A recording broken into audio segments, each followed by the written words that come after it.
Hello everyone, welcome to my YouTube channel Vlogs with Riguras. আশা কৰো সকলো ভালে আছে। আগন্তুক অসম চৰকাৰৰ দ্বাৰা অনুষ্ঠিত হ'বলগীয়া বিভিন্ন ধৰণৰ চৰকাৰী চাকৰি পৰীক্ষাসমূহত আপোনালোকৰ সুবিধা হোৱাকৈ লাষ্ট 6 মান্থৰ কাৰেণ্ট এফেয়াৰ্স খিনি আমি ডিসকাস কৰি আছিলো আৰু ইতিমধ্যে মই তিনিটা পাৰ্ট শেষ কৰিছো অৰ্থাৎ জুলাই আগষ্ট আৰু ছেপ্টেম্বৰ মাহৰ যিখিনি ইম্পৰ্টেন্ট এমসিকিউজ আছিল কাৰেণ্ট এফেয়াৰ্সৰ সেইখিনি ডিসকাস কৰিছিলো আৰু আজিৰ ভিডিওটোত পাৰ্ট 4 আগবঢ়াইছো আৰু এটো হৈছে অক্টোবৰ মাহৰ যিখিনি কাৰেণ্ট এফেয়াৰ্স আছিল আৰু যিখিনি ইম্পৰ্টেন্ট বুলি ভাবিছো পৰীক্ষাত আহিব পৰা খুব সম্ভাৱনা আছে হেকিটা এমসিকিউজ আপোনালোকৰ কাৰণে লৈ আহিছো বলক তেন্তে পলম নকৰি আজি ভিডিওটো আৰম্ভ কৰো First question is where is India's second butterfly biodiversity park projected ভাৰতবৰ্ষৰ দ্বিতীয়টো বাটাৰফ্লাই বায়োডাইভাৰ্সিটি পাৰ্ক কোট আৰম্ভ কৰা হ'ব অপচনবোৰ হৈছে A Kaziranga national park B Namdapha national park C Sundarban and D none of this option কিটাৰ ভিতৰত শুদ্ধ উত্তৰ হ'ব option number A Kaziranga national park ইয়াত ভাৰতবৰ্ষৰ সেকেন্ড বাটাৰফ্লাই বায়োডাইভাৰ্সিটি পাৰ্ক স্থাপন কৰা হ'ব এইখিনিতে আৰু এটা ইনফৰমেশন দি দিছো doctor Monsoon Jyoti Gogoi a young lepidopterist from Kaziranga documented the butterflies তেখেতে বাটাৰফ্লাইজ বিলাকৰ সম্পৰ্কে এটা ডকুমেন্ট আৰম্ভ কৰিছিলে আৰু সেই অনুসৰিয়ে কাজিৰঙা নেশ্যনেল পাৰ্কত দ্বিতীয়টো বাটাৰফ্লাই বায়োডাইভাৰ্সিটি পাৰ্ক স্থাপন কৰা হ'ব বুলি ঘোষণা কৰা হৈছে আৰু ইতিমধ্যে প্ৰথমটো বাটাৰফ্লাই বায়োডাইভাৰ্সিটি পাৰ্ক স্থাপন কৰা হৈছিল নামদফা অৰুণাচল প্ৰদেশৰ নামদফা নেশ্যনেল পাৰ্কত স্থাপন কৰা হৈছিল প্ৰথমটো আৰু দ্বিতীয়টো হ'ব আমাৰ কাজিৰঙা নেশ্যনেল পাৰ্কত ভালকৈ মন ৰাখিব পৰীক্ষাত হয়তো আহিব পাৰে এইখিনিতে কাজিৰঙা নেশ্যনেল পাৰ্ক সম্পৰ্কীয় তথ্যখিনি হৈছে যে নেশ্যনেল পাৰ্ক হিচাপে স্বীকৃতি লাভ কৰিছিল 74ত ওয়াৰ্ল্ড হেৰিটেজ সাইট 85ত আৰু টাইগাৰ ৰিজাৰ্ভ আছিল 2006ত খুব ভালকৈ মন ৰাখিব এইখিনিও কাজিৰঙা সম্পৰ্ক পৰৱৰ্তী question number 2 what is the theme of mission Vasundhara 3.0 launched in 20 October 2024 2024 চনৰ 20 অক্টোবৰত আৰম্ভ হোৱা মিছন বসুন্ধৰা 3.0 থিম কি আছিল অপচনবোৰ হৈছে land is our right option B my land my right option C মোৰ মাটি মোৰ দেশ আৰু option D none of this option কিটাৰ ভিতৰত শুদ্ধ উত্তৰ হ'ব option number B my land my right আৰু এইটোৱে হৈছে মিছন বসুন্ধৰা 3.0 থিম আৰু প্ৰথমটো ষ্টাৰ্ট হৈছিল ফাৰ্স্ট অক্টোবৰ 2 তাৰিখে আৰু 2021 চনত আৰু এতিয়ালৈকে 3 বছৰ হৈ গল অৰ্থাৎ 3.0 ষ্টাৰ্ট হৈছে 2024 চনৰ 20 অক্টোবৰত আৰু ইয়াৰ থিম আছিল মাই ল্যান্ড মাই ৰাইট ভালকৈ মন ৰাখিব Next question number 3 which of the following are correct about the newly added service in Mission Vasundhara 3.0 নতুনকৈ মিছন বসুন্ধৰা 3.0 কি কাৰ্য নতুনকৈ সংযুক্ত কৰা হৈছে অপচনবোৰ হৈছে এ digitalised settlement of land to non individual judicial entities and settlement of erstwhile Bhudan and Gramdan land option B ownership rights to occupancy tenants in town land which were erstwhile rural land of offering and reclassification treat option C end-to-end digitalization of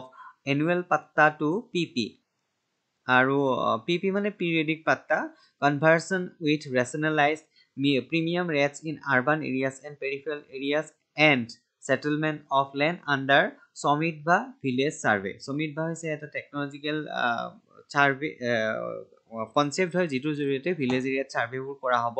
আৰু option D হৈছে all are correct গতিকে option কিটাৰ ভিতৰত ইয়াৰ শুদ্ধ উত্তৰ হ'ব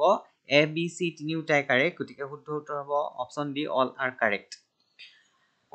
mission বসুন্ধৰাৰ একেটা আছিল নিউলি এডেড সাৰ্ভিসেস ভালকৈ মন ৰাখিব ইয়াৰ ওপৰত হয়তো কোৱেশ্চন সুধিবও পাৰে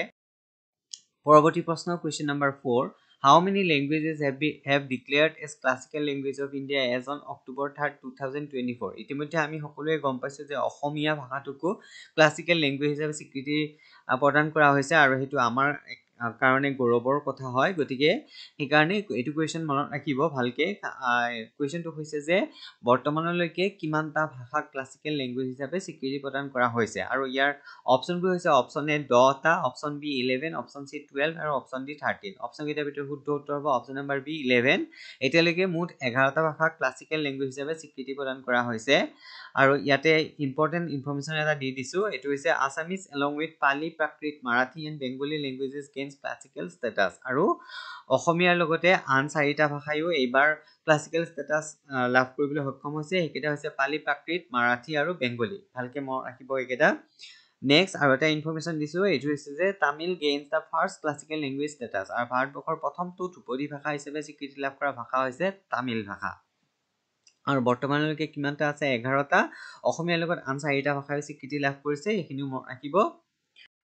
পৰৱৰ্তী প্ৰশ্ন question number 5 how many co districts were to be form in Assam অসমত কিমানখন কো ডিস্ট্ৰিক্ট বা সমপৰ্যায়ৰ জিলা স্থাপন কৰা হ'ব বুলি ঘোষণা কৰা হৈছে অপচনবোৰ হৈছে অপচন এ 30 অপচন বি 35 অপচন সি 39 আৰু অপচন ডি 45 অপচন কেইটাৰ ভিতৰত শুদ্ধ উত্তৰ হ'ব অপচন নম্বৰ সি 39 এখিনি ভালকে মনত ৰাখিব লগতে কো ডিস্ট্ৰিক্ট বিলাকৰ কি কি গুৰুত্বপূৰ্ণ কাম তেওঁলোকে কৰিব ইয়াৰ ফিচাৰ্স কি হেবোৰ চাই লব কাৰণ হেবিলাকৰ ওপৰতো হয়তো স্টেটমেন্ট বেস কোৱেশ্চন দিব পাৰে পৰৱৰ্তী question number 6 who found the firecracker industry of Assam at Majarhati বৰপেটাৰ মাজৰহাটীত কোনগৰাকী ব্যক্তিয়ে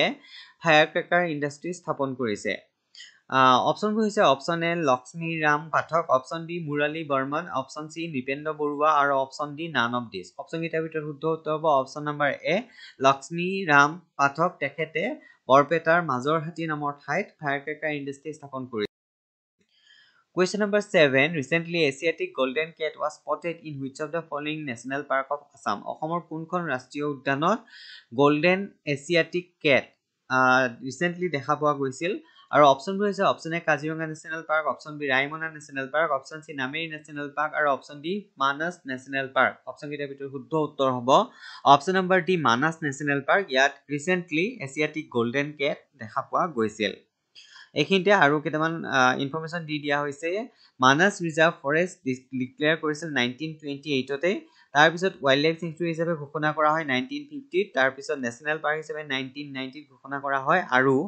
ওয়াৰ্ল্ড হেৰিটেজ সাইট হিচাপে 1985 ত ঘোষণা কৰা হয় এইখিনিও ভালকে মনত ৰাখিব ইয়াৰ ওপৰতো যথেষ্ট কোৱেশ্চন আহা দেখা যায় question number 8 who has owned the Nobel Prize 2024 in chemistry ৰসায়ন বিজ্ঞানত 2024 চনৰ নোবেল প্ৰাইজ কোনগৰাকী ব্যক্তিয়ে লাভ কৰিছিল অপচনবোৰ হৈছে অপচন এ ডেভিড বেকাৰ অপচন বি ডেমিস হাসাবিস আৰু অপচন সি জন জাম্পাৰ আৰু অপচন ডি হৈছে all of the above option কেইটাৰ ভিতৰত শুদ্ধ উত্তৰ হ'ব option number D all of the above গোটেই কেইগৰাকী ব্যক্তিয়ে এইবাৰ নোবেল প্ৰাইজ 2024 কেমিষ্ট্ৰিত লাভ কৰিবলৈ সক্ষম হৈছে পৰৱৰ্তী প্ৰশ্ন question number 9 Nobel prize for literature 2024 is ওwned by 2024 চনৰ সাহিত্যৰ নোবেল বঁটা লাভ কৰিবলৈ সক্ষম হোৱা ব্যক্তিগৰাকী হৈছে অপচনবোৰ হ'ল A Han Kang option B Simon Johnson option C Nihon Hidankyo আৰু option D none of this option কেইটাৰ ভিতৰত শুদ্ধ উত্তৰ হ'ব অপচন নম্বৰ এ হান কাং তেখেতে লাভ কৰিছে সাহিত্যৰ নোবেল বঁটা 2024 চনত পৰৱৰ্তী প্ৰশ্ন question number 10 where was the 16th BRICS summit held from October 22 to October 24 2024 2024 চনৰ অক্টোবৰৰ 22 পৰা 24 তাৰিখলৈ ব্ৰিক্সৰ 16তম সামিটখন কোত অনুষ্ঠিত হৈছিল অপচনবোৰ হৈছে option A Kazan Russia option B Delhi India option C Beijing China আৰু option D Brasilia Brazil option কেইটাৰ ভিতৰত শুদ্ধ উত্তৰ হ'ব option number A Kazan Russia ইয়াত 16 ব্ৰিক্স সামিট অনুষ্ঠিত হৈছিল আৰু ব্ৰিক্সৰ কান্ট্ৰি কেখন ব্ৰিক্সৰ ফুল ফৰ্মটো হৈছে Brazil Russia India China South Africa newly যেটো থিম লোৱা হৈছিল হেতু আছিল যে strengthening multilateralism for just global development and security আৰু নতুনকৈ এড হোৱা মেম্বাৰ কেটা হৈছে ইজিপ্ট ইথিওপিয়া ইৰাণ আৰু ইউএই ইউনাইটেড আৰব এমিৰেটছ এইখিনি ভালকে মনত ৰাখিব ইয়াৰ ওপৰত কিন্তু কোৱেশ্চন আহাৰ যথেষ্ট সম্ভাৱনা আছে কাৰণ ইতিমধ্যে আগৰ যিবিলাক পৰীক্ষা আছিল সেই পৰীক্ষাসমূহত কিন্তু ৰিসেন্টলি হৈ যোৱা সামিট বিলাক বা দেশবিলাকৰ মাজত হোৱা সম্পৰ্ক যে স্থাপন হয় সেই সম্পৰ্কে গুৰুত্বপূৰ্ণ কোৱেশ্চনবোৰ আহে গতিকে এইটো কোৱেশ্চন এবাৰ পৰীক্ষাৰ কাৰণে ইম্পৰ্টেন্ট হ'ব পাৰে লগতে নিউ ডেভেলপমেন্ট বেংক এটা স্থাপন কৰিছিল ব্ৰিক্সে আৰু হেতুৰ হেডকোৱাৰ্টাৰ আছিল সাংঘাই চাইনাত আৰু এস্টাবলিশ বাই ব্ৰিক্স এটো কোনে স্থাপন কৰিছিল ব্ৰিক্সে ফুল ফৰ্ম মনত ৰাখিব ইয়াৰ মেম্বাৰ কান্ট্ৰিজ নতুনকৈ এড হোৱাখিনিও মনত ৰাখিব আৰু লগতে ইয়াৰ নতুনকৈ যেটো থিম লোৱা হৈছে এইবাৰ হেতু মনত ৰাখিব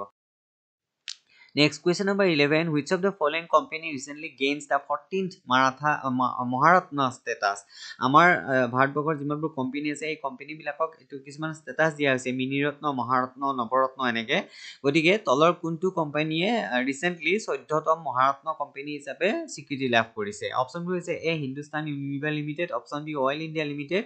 option C Hindustan Aeronautics Limited আৰু option D none of this option কেইটাৰ ভিতৰত শুদ্ধ উত্তৰ হ'ব হিন্দুস্তান এৰোনটিক্স লিমিটেড এইটোৱে 16তম মহাৰত্ন কোম্পানীৰ ষ্টেটাস লাভ কৰিবলৈ সক্ষম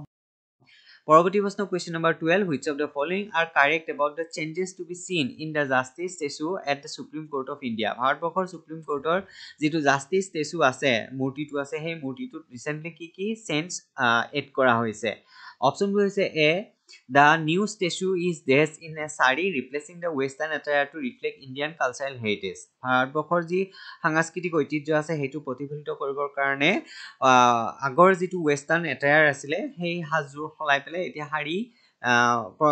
পৰিধান কৰোৱা হ'ব option B unlike the traditional blindfolded lady justice the new statue eyes are open আগৰ যেটো চকুত কাপোৰ বান্ধি থোৱা আছিলে statue হেতুৰ এতিয়া চকুৰ কাপোৰ খুলি দিয়া হ'ব আৰু হেতু আই ওপেন হৈ থাকিব লগতে সিম্বলাইজিং that justice is not blind in India ভাৰতত যেটো আগতে কোৱা হৈছিল যে আন্ধা কানুন বুলি এনেকুৱা ধৰণৰ প্ৰবাদ আছিল সো হেতু এতিয়া আৰু নাথাকে আৰু লগতে বাট সিজ এভৰিওয়ান ইকুৱেলি আৰু সকলোকে সমানে চাব সমান চকুৰে চাব recognising the country social diversity and challenges option সিট কৈছে The sword has been replaced with the Indian constitution in the statue's other hand. যেটো হাতত ষ্টেচুত লৈ আছিলে আগতে sword এখন তৰোৱাল এখন এতিয়া তৰোৱাল গুছি পেলে তাত ভাৰতবৰ্ষৰ সংবিধানখন থাকিব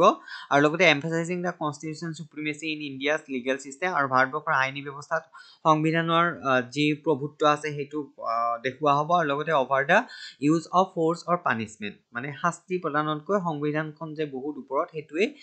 ইয়াত দেখুৱাৰ কাৰণে এইটো চেষ্টা চলোৱা হৈছে আৰু লগতে অপচন ডি হৈছে অল আৰ কাৰেক্ট ওপৰৰ আটাইকেইটাই শুদ্ধ বুলি কোৱা হৈছে গতিকে অপচন কেইটাৰ ভিতৰত শুদ্ধ উত্তৰ হ'ব option number D all are correct A B C তিনিওটাই কাৰেক্ট হয় এইকেইটা নতুনকৈ আমাৰ ভাৰতবৰ্ষৰ যেটো জাস্টিস ষ্টেচু আছে হেতুত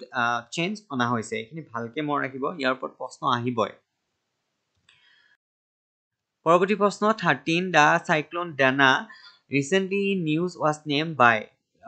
recently আমাৰ বাতৰি কাকতৰ শিৰোনামা দখল কৰিছিলে এটা সাইক্লোন আহিছিল ডানা নামেৰে আৰু সেই নামটো কোনখন দেশে প্ৰদান কৰিছিল আজিকালি এনেকুৱা ধৰণৰ কোৱেশ্চন খুবেই আহে গতিকে ডানা নামটো প্ৰদান কৰিছিল অপচনবোৰ হৈছে option A UAE United Arab Emirates option B Bangladesh option C Afghanistan আৰু অপচন ডি USA অপচন কেইটাৰ ভিতৰত শুদ্ধ উত্তৰ হ'ব UAE ইউনাইটেড আৰব এমিৰেটছে ডানা নামৰ নামকৰণ কৰিছিল ৰিসেন্টলি আহা পৰৱৰ্তী প্ৰশ্ন question number 14 what was the theme of স্বচ্ছতা হি সেৱা 2024 স্বচ্ছতা হি সেৱা 2024 ৰ মটো বা থিমটো কি আছিল অপচনবোৰ হৈছে অপচন এ স্বচ্ছতা আপনে দেশ কি নাম option B clean India green India option C এক ভাৰত স্বচ্ছ ভাৰত আৰু অপচন ডি স্বভাৱ স্বচ্ছতা সংস্কাৰ স্বচ্ছতা গতিকে অপচন কেইটাৰ ভিতৰত শুদ্ধ উত্তৰ হ'ব স্বভাৱ স্বচ্ছতা সংস্কাৰ স্বচ্ছতা এইখিনিতে আৰু মন ৰাখিবলগীয়া কথা হৈছে স্বচ্ছ ভাৰত অভিযান কেতিয়া প্ৰথম আৰম্ভ কৰা হৈছিল আৰু এতিয়া কিমানতম স্বচ্ছ ভাৰত অভিযান চলি আছে কাৰ বাৰ্থডে দিনা বা কোনটো দিনত পালন কৰা হয় বা প্ৰথম কৰা হৈছিল সেইবিলাকো মন ৰাখিব খুব ইম্পৰ্টেন্ট হয় আৰু লঞ্চ ইন 2 অক্টোবৰ 2014 2014 চনত 2 অক্টোবৰত মহাত্মা গান্ধীৰ জন্ম জয়ন্তীৰ দিনাই এটো উলিওৱা হৈছিল বা লঞ্চ কৰা হৈছিল খিনি ভালকে মন ৰাখিব ইয়াৰ ওপৰত প্ৰশ্ন আহিব পাৰে লগতে এটো কোনটো মিনিষ্ট্ৰি জড়িত হৈ থাকে ministry of drinking water and sanitation আৰু লগতে ministry of housing and urban affairs জড়িত হৈ থাকে স্বচ্ছতা হি সেৱাৰ লগত Question number 15 Prime Minister Modi has recently inaugurated India's first private military aircraft factory at Narendra মোদীয়ে ৰিসেন্টলি কি কৰিছে ভাৰতবৰ্ষৰ প্ৰথমটো private military aircraft factory launch কৰিছে আৰু হেতু কোট কৰিছে অপচনটো হৈছে এ বদোদৰা গুজৰাট বি চণ্ডীগড় সি জয়পুৰ আৰু ডি আসাম অপচন কেইটাৰ ভিতৰত শুদ্ধ উত্তৰ হ'ব অপচন নম্বৰ এ বদোদৰা গুজৰাট তেতেই ভাৰতবৰ্ষৰ প্ৰথমটো প্ৰাইভেট মিলিটাৰী এয়াৰক্ৰাফ্ট পিএম মোদীয়ে Question number 16 Which of the following traditional items got GI tag recently from Assam অসমৰ পৰা তলৰ কোন কেইটা ট্ৰেডিশনাল আইটেমে জিআই টেগ লাভ কৰিবলৈ সক্ষম হৈছে অপচনবোৰ হৈছে অপচন আইটেমবোৰ হৈছে 1 বড়ো আৰণাই 2 বড়ো গাওখা 3 বড়ো জৌ কিসি নেক্সট বড়ো নাফাম 5 বড়ো নাৰ্জী আৰু 6 বড়ো অনলা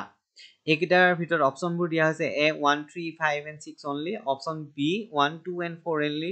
অপশ্যন চি 1 2 3 4 5 6 আটাইকেইটাই আৰু অপশ্যন ডি হৈছে 2 4 and 6 অনলি গতিকে অপশ্যন কেইটাৰ ভিতৰত শুদ্ধ উত্তৰ হ'ব অপশ্যন নম্বৰ চি 1 2 3 4 5 6 গোটেইকেইটা আইটেমেই জিআই টেগ ৰিচেণ্টলি লাভ কৰিবলৈ সক্ষম হৈছে আৰু এইটো অসমৰ বড়োসকলৰ কাৰণে গৌৰৱৰ বিষয় Question number 17 when is the National Unity Day celebrated কেতিয়া National Unity Day ৰাষ্ট্ৰীয় ঐক্যতা দিৱস পালন কৰা হয় অপশ্যনবোৰ হৈছে option A October 1 option B October 15 option C October 31 option D none of these অপশ্যন কেইটাৰ ভিতৰত শুদ্ধ উত্তৰ হ'ব অক্টোবৰ 31 অক্টোবৰ 31 তাৰিখে National Unity Day পালন কৰা পৰৱৰ্তী প্ৰশ্ন question number 18 whose birth anniversary is observed as Jharkhand Foundation Day Jharkhand Foundation Day হিচাপে কাৰ জন্ম দিনটো পালন কৰা হয় অপশ্যনবোৰ হৈছে এ বল্লভভাই পেটেলৰ অপশ্যন বি বিৰছা মুণ্ডাৰ option C Mahatma Gandhi option D none of this option কেইটাৰ ভিতৰত শুদ্ধ উত্তৰ হ'ব option number B Birsa Munda তেখেতৰ জন্ম জয়ন্তীটো ঝাৰখণ্ড ফাউণ্ডেশ্যন ডে হিচাপে পালন কৰা পৰৱৰ্তী প্ৰশ্ন question number 19 recently PM Modi visited the only landlocked Southeast Asian country is শেহতীয়াকৈ প্ৰাইম মিনিষ্টাৰ মোদীয়ে only landlock south east Asian country দক্ষিণ পূবৰ যি এছিয়ান দেশ আছে সেই এছিয়ান দেশৰ লেণ্ডলক মানে চাৰিওফালৰ পৰা মাটিৰে আগুৰি থকা অনলি দেশ যিখন আছে সেইখন পিএম মোদীৰ শেহতীয়াকৈ ভিজিট কৰিছিল আৰু সেই দেশকেইখনৰ তলৰ কোনখন হয় সুধিছে অপশ্যনবোৰ হৈছে Italy option B Laos option C Singapore আৰু অপশ্যন ডি ইৰাণ গতিকে অপশ্যন কেইটাৰ ভিতৰত শুদ্ধ উত্তৰ হ'ব লাওছ এইখন হৈছে একমাত্ৰ landlocked south east Asian country যিখন পিএম মোদীয়ে ৰিচেণ্টলি ভিজিট কৰিছিল আজিৰ ভিডিঅ'ৰ অন্তিমটো প্ৰশ্নলৈ যোৱাৰ আগত আপোনালোকক পুনৰবাৰ অনুৰোধ জনাইছো যদি আপুনি মোৰ চেনেলটোলৈ প্ৰথমবাৰৰ কাৰণে আহিছে তেনেহ'লে চেনেলটো ছাবস্ক্ৰাইব কৰিবলৈ নাপাহৰিব লগতে ভিডিঅ'বোৰ নিজৰ বন্ধু-বান্ধৱীৰ সৈতেও শ্বেয়াৰ কৰিব উপযুক্ত দিহা পৰামৰ্শ আৰু কমেন্ট কৰিবলৈ নাপাহৰিব গতিকে আজি শেষৰটো প্ৰশ্ন লৈছো শেষৰটো প্ৰশ্ন হৈছে question number 20 Ratan Tata a life is written by এখন হৈছে এখন কিতাপ আৰু নামটো হৈছে ৰতন টাটা এ লাইফ যেহেতু ৰতন টাটা ৰিসেন্টলি আমাৰ মাজৰ পৰা হেৰাই গৈছে গতিকে ৰতন টাটাৰ ওপৰত যথেষ্ট পৰিমাণে কুৱেশ্যন হয়তো আহিব পাৰে গতিকে এইটো ইম্পৰ্টেন্ট ভাবি মই দিলো আৰু ইয়াৰ আনুষংগিক যিবোৰ কুৱেশ্যন হ'ব পাৰে ৰতন টাটাৰ বিষয়ে তেখেতে কি টাইটেল লাভ কৰিছিল কি সন্মান তেখেতক যাচা হৈছে আৰু অসমৰ প্ৰথমটো অসম বৈভৱ এৱাৰ্ড কাক প্ৰদান কৰা হৈছে এনেকুৱা ধৰণৰ কুৱেশ্যনবোৰ অলৰেডি ডিসকাস কৰিছোৱে গতিকে হেবিলাকো চাই ল'ব আৰু আজি ৰতন টাটা সম্পৰ্কীয় গুৰুত্বপূৰ্ণ প্ৰশ্নটো হৈছে যে ৰতন টাটা এ লাইফ এই কিতাপখন কোনে লিখিছিল অপশ্যনবোৰ হৈছে option A Thomas Matthew option B Chetan Bhagat option C Arundhati Roy আৰু option D none of this option কেইটাৰ ভিতৰত শুদ্ধ উত্তৰ হ'ব option number A Thomas Matthew এখেতে ৰতন টাটা এ লাইফ নামেৰে কিতাপখন লিখি উলিয়াইছিল গতিকে একেটাই আছিলে আজিৰ ভিডিঅ'টো গুৰুত্বপূৰ্ণ এমচিকিউজ আৰু একেটাই আছিলে অক্টোবৰ মাহৰ গুৰুত্বপূৰ্ণ এমচিকিউ আশা কৰোঁ ভিডিঅ'টো চাই ভাল পালে পৰৱৰ্তী ভিডিঅ'ত পুনৰ লগ পাম ধন্যবাদ